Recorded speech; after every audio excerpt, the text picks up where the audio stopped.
My name's Nigel Heritage, and my mother was married to Alexander McDonald, who was always known as Mac.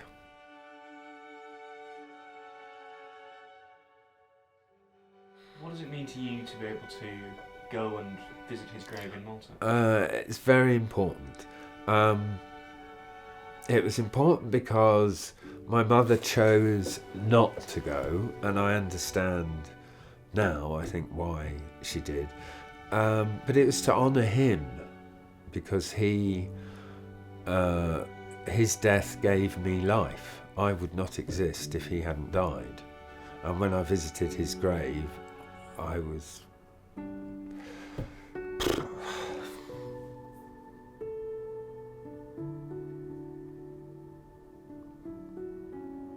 I did it for her and for him.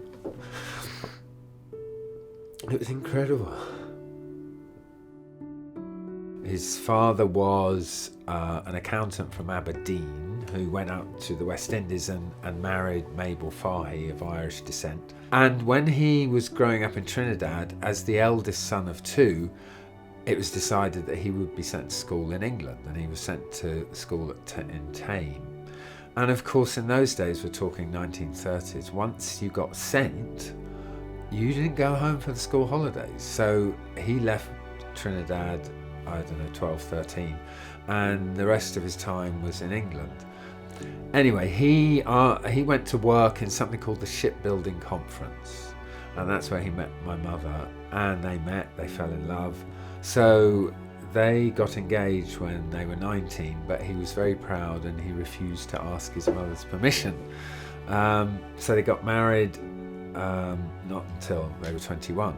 The amazing thing was when Mac volunteered, and it shows his character, because after Dunkirk, when things looked bad in England, one of his bosses said, well, you can go home if you want, you're not English. And he said no, and he volunteered for the Fleet Air Arm.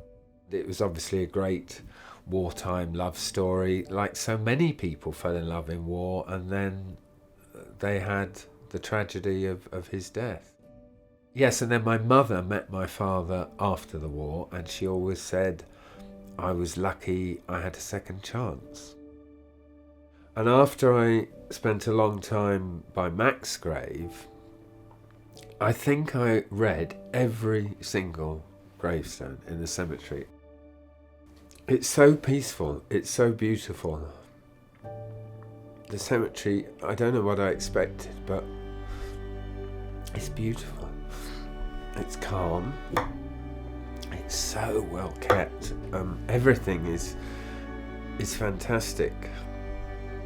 And to be able to go there and see the grave and say thank you, it meant a lot, as you can see.